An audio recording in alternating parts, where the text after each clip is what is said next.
passing through you.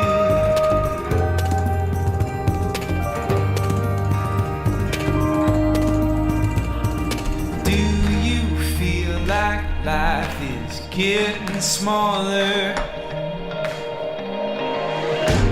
Surround yourself.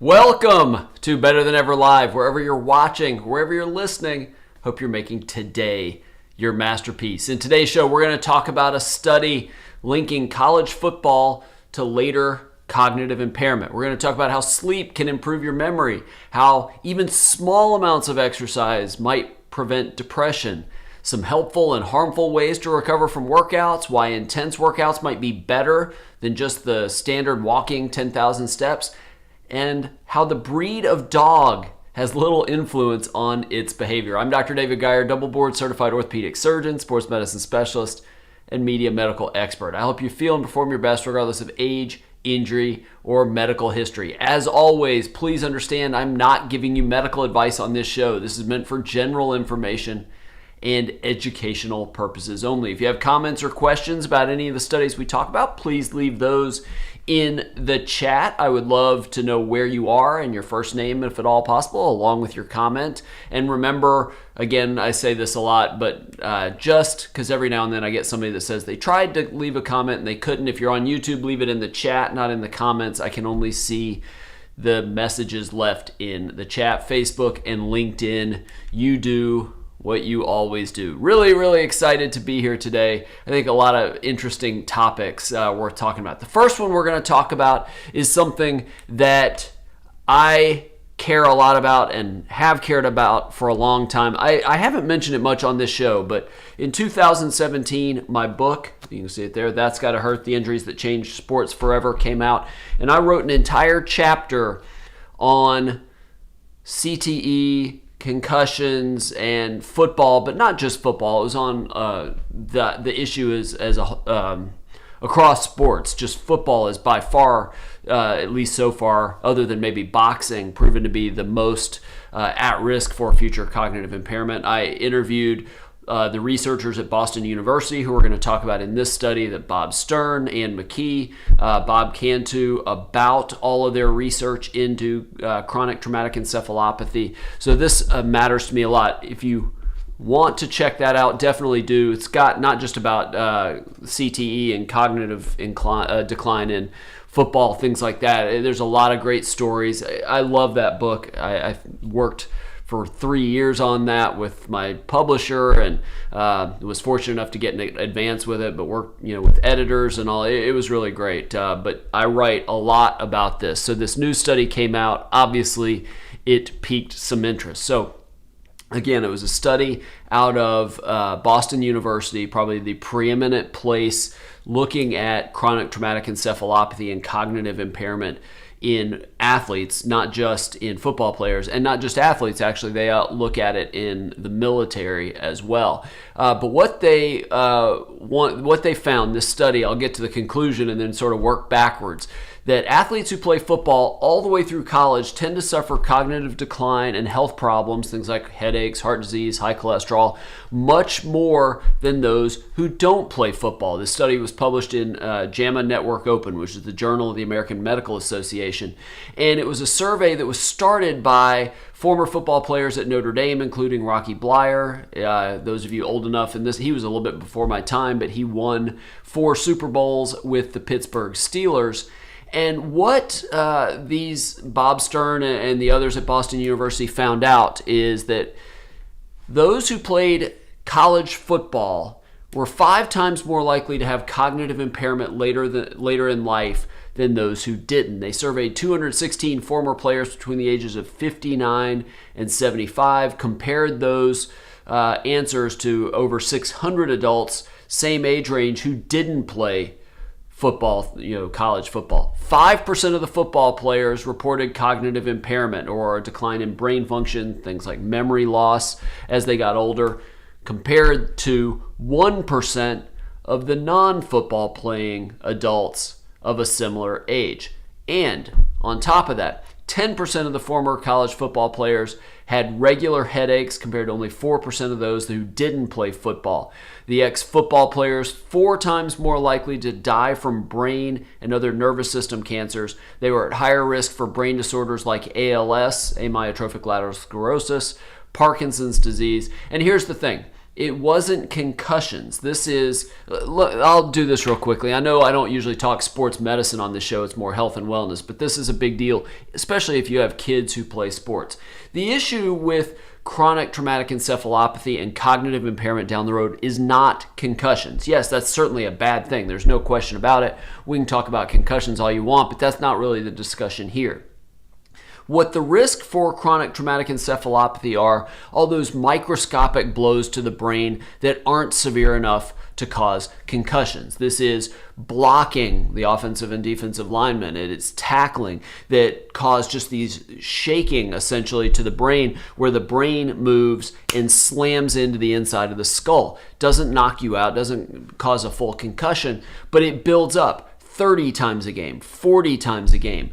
Game after game, season after season for years. That's the potential problem. That's why in other research, the Boston University guys have guys and women, the team have put out there over the years. One is it's much more likely to be a problem if you start playing tackle football before the age of 12. And that's why a lot of people, myself included, advocate flag football, at least till you're in high school ages, and then you can decide if you want to play tackle football. But they've done a lot of studies linking football to later chronic traumatic encephalopathy. Now, here's the thing. Just playing football by no means makes it guarantees that you're going to get it. It's even not likely. I mean, I would bet it's somewhere around 1%. Obviously, when they do these autopsies looking for CTE, they see much higher percentages of their former players that develop CTE, but that's a selected group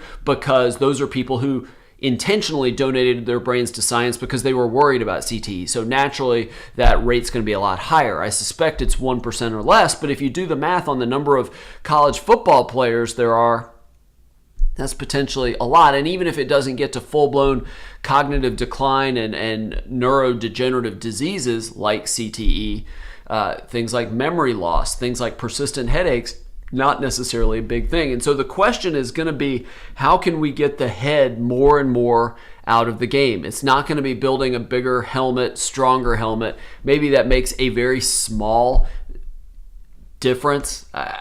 I'm not even sure it necessarily does that. Certainly not the worst thing in the world, but it's going to be potentially using 3-point stances instead of starting in the crouch position, or maybe you start not in a crouch position. The linemen start standing up. There's going to be a lot of different things that I think are going to have to be figured out. Or we just say, you know what? We understand the risk and we're just going to let people get these conditions. The challenge with that is more and more parents are saying, you know what? No thanks. I don't want my kids to play. Then you're going to have a situation where maybe it becomes less popular.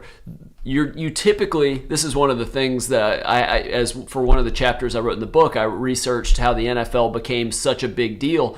And in the 1980s, they hired the marketing team that did MTV to make it popular. And one of the recommendations they said is, we need kids to play youth football because a sport you play as a kid is something that you're a fan of as an adult. And you could argue that maybe the NFL doesn't care about kids playing football so that they one day become NFL players. They care because they want those kids to grow up to be NFL fans as they grow up. So it'll be interesting to see if over the next 20 years we start to see the NFL decline a little bit in popularity again. I remember the days when the NFL was not dominant, when people weren't watching Monday Night Football and it was hard to find a league to carry, or a station to carry it.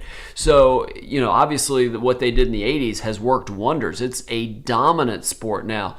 But if kids play it less and less, and across the country, elementary schools and middle school teams have basically gone under. They just didn't have the players to play. Rec league teams have had to cut way back on their number of teams because there just aren't the parents that want their kids to play. So this is something that, yes, maybe you can make some changes to football. I'm not really sure how. I think the flag football before high school is one that I would strongly advocate. But how you actually make high school and college and NFL football safe for the brain, I don't know that it's possible safe. Now, I get it. It's people have a choice and all that. I would argue that 12-year-olds, do they really know what they're getting into? That's a whole other discussion. But it's something that is worth keeping an eye on. It got tons of attention for a few years, and then all of a sudden the media has let this go, which I think is really interesting. Say what you want about that, but I think that this is something that we're going to have to figure out.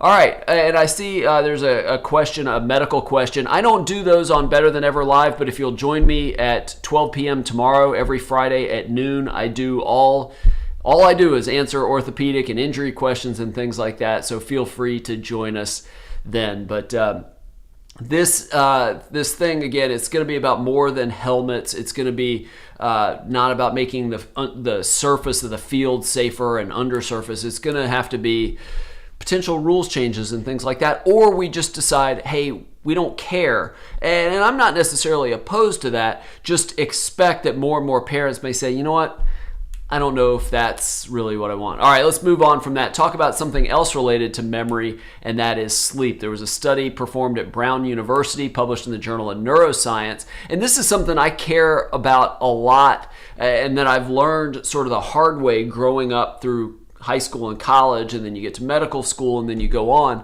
But I remember many times before an organic chemistry exam in high school, or not high school, in medical school, not medical school either, in college, staying up pretty much all night to do practice problems, and sometimes very little sleep, or maybe all night 2 nights before, and then 4 or 5 hours the night before, getting ready for an organic chemistry test. Medical school, lots of late nights, lots of coffee, and I know high school and college students around the country do this. But, and this probably is no surprise to any of us adults that have learned the hard way that may not work. Yes, staying up all night, getting very little sleep probably does more harm than good when it comes to test-taking ability. So what these researchers at Brown did, they took 2 groups of people to figure out how sleep facilitates learning. They were given a variety of tests, a variety of training, not just knowledge, but skills. Then they had them take a 90-minute nap, and then they studied how much they retained. And what they found is that sleep actually helps you absorb what you learn when you're awake. So the more sleep you get, the more time your brain has to process the knowledge and process the skills you learned while you were awake. So what you would say is, yeah, try to get your studying done, we're just talking school, done during the day as best you can, maybe early evening, and then get a full night's sleep. If it's learning a skill that you need to be able to do at your job, again, not staying up all night long to do that is the way to do that. All right, let's talk about exercise and depression. I've talked about exercise and mental health several times on this show, and it's worth talking about again here. This is a really interesting study. Sorry about that.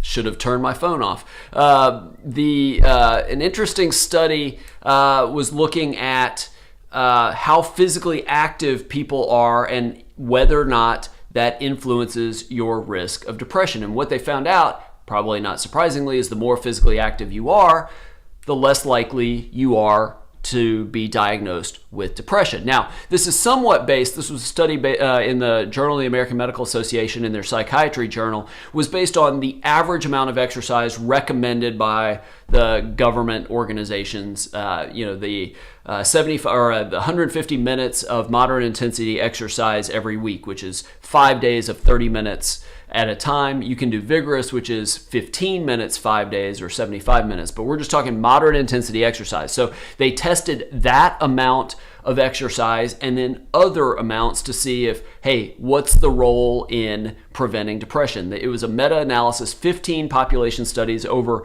200,000 people compared to people who did not exercise. The people who were physically active that met those guidelines, significantly lower risk of depression. People who met that minimum duration of exercise, again, 150 minutes of moderate intensity exercise every week, or that's 2.5 hours of walking at a fast pace. 25% lower risk of depression. But here's what's interesting. Those that only did half of that, 15 minutes, 5 days a week, 18% lower risk of depression. Not as much as doing the 2.5 hours of cardiovascular exercise a week, but still pretty good as far as lowering depression. Now, what I would say to that is we're not just talking about depression. We're not just talking about mental health. We're talking about cardiovascular health. We're talking about muscle strength and flexibility and all the other health benefits, insulin resistance and diabetes, obesity, so many things as it pertains to exercise. But in terms of depression, if you just want to lower your risk of depression,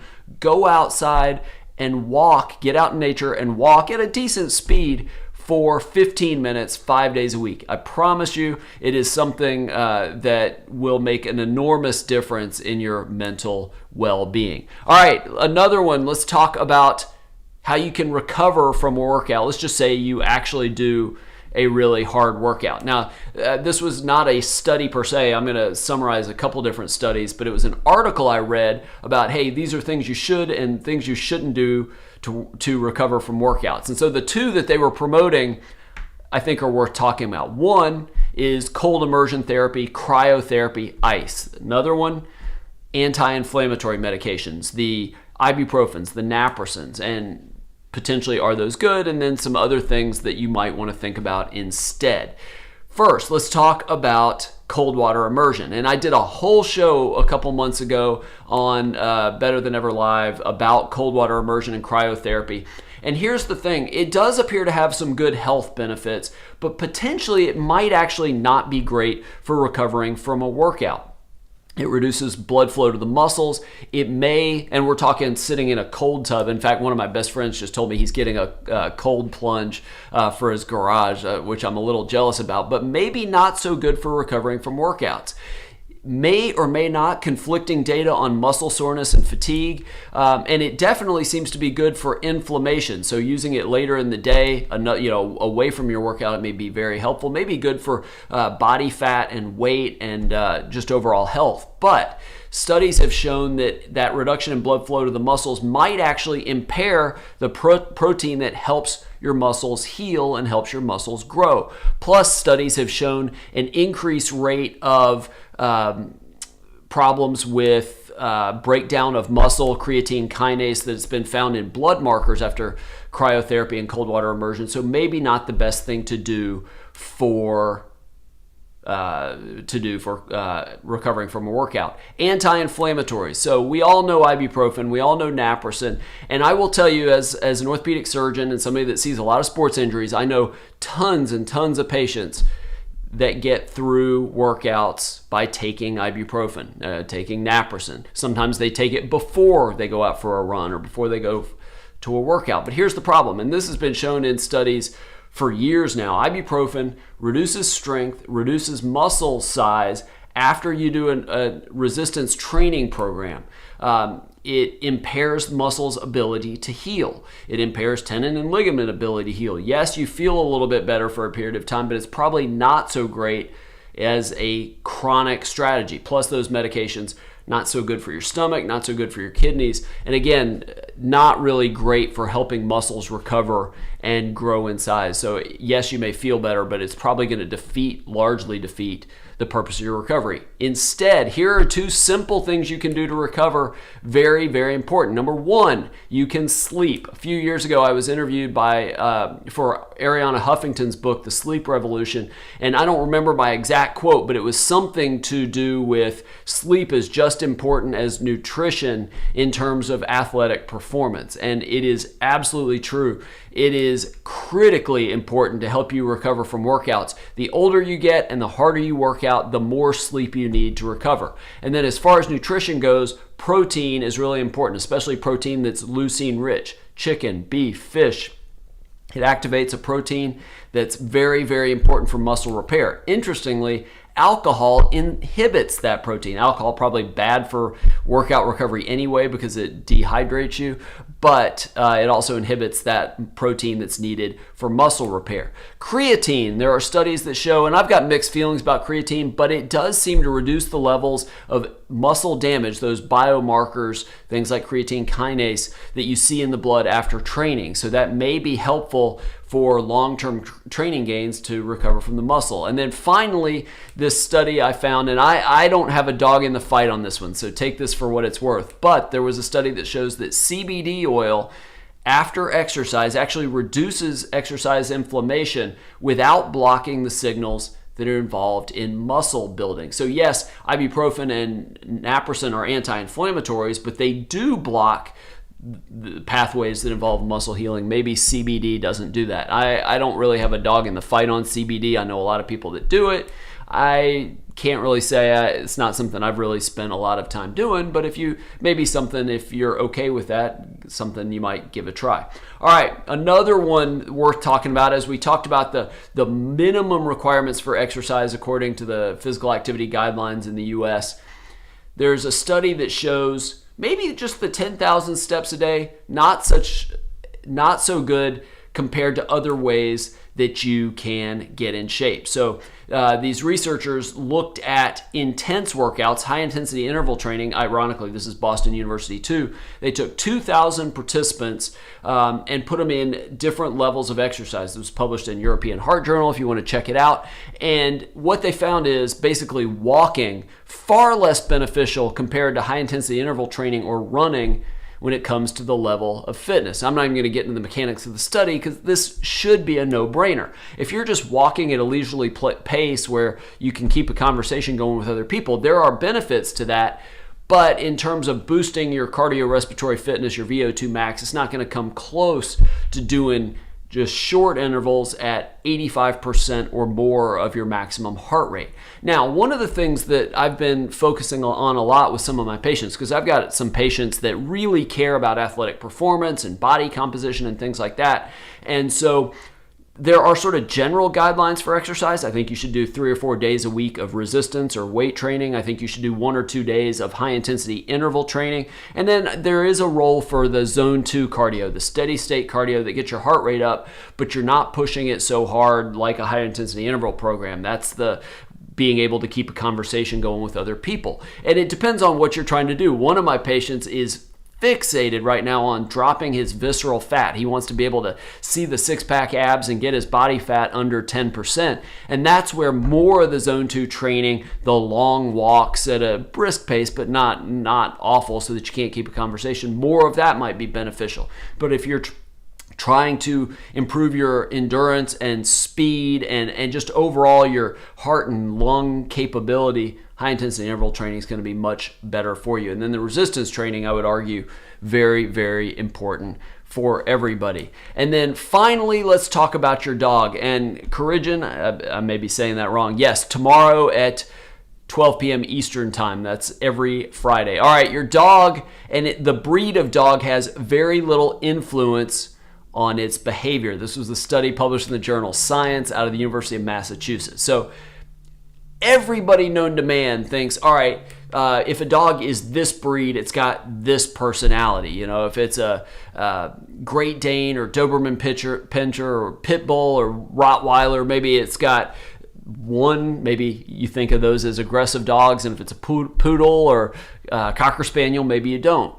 And the whole breeding industry is based on developing certain characteristics within a breed. Well, this study out of the University of Massachusetts said what breed the dog is accounts for 9% of its behavior traits. It was a genetic study, and they looked at aggressiveness, basically how easily a dog is provoked by things that are frightening, things that are uncomfortable, had almost nothing to do with what breed that dog is. Now, I will say, well, let me explain it first. It's called the agonistic threshold. That's what they were testing. Basically, they asked the dog owners all these questions about whether their dogs reacted aggressively to things. And it, again, had almost nothing to do with the breed. Now, this organization that did the study, that one of their missions is to try to destigmatize breeds. They think it's dangerous and leads people to not want to be around certain types of dogs and things like that. But what they did find were related to a dog's behavior environment, how you raise them, how you treat them on a regular basis, how their home is, their crates, all of that kind of thing. Nutrition, what you feed a dog, very, very important. And then socialization, their being around other dogs. All of that can affect a dog's behavior, and all of that plays a role just as much, if not more so, than what breed the dog is. I know it's not a human study. I just thought that was kind of interesting. I saw it in research for something else and thought I would share that on today's show. So if you have any comments about any of those, definitely feel free to share those with me. Otherwise, we're going to close up today. If you want to see me as a patient, there's a link to my website in the description below this video that goes to my website, drdavidgeier.com. There's a contact page. I am more than happy to see you in our Charleston, South Carolina office and talk about all kinds of treatments, not just surgery, cortisone shots, physical therapy, all kinds of different options you might have to help you recover from injury. Again, that's drdavidgeier.com. It's in the description below this video. Make sure to subscribe to this video channel. Click the bell to be notified when I'm on live or when I release a new video. If you know people who like health and wellness and living longer and feeling great and all these kinds of things that I love to talk about, make sure you tell them about this show. Make sure you subscribe wherever you are, Facebook, LinkedIn, Twitter. Also, make sure you subscribe to Better Than Ever Live, the podcast, wherever you get your podcasts. There's a new podcast every Tuesday and Thursday. And then, yes, as we were talking earlier, every Friday afternoon, 12 p.m. Eastern Time, I do Ask Dr. Geier Live, where I answer questions about injuries, questions about surgeries, questions about recoveries. It's not medical advice, but I pretty well explain what those are so that, yeah, potentially you can take that to your doctor and have a good sense of what you want to do. Say, hey, what about this? I want to try this, that kind of thing. I've found it to be extremely helpful. People have been really pleased with it. Thank you so much for watching. I look forward to seeing you right back here next Tuesday. Take care.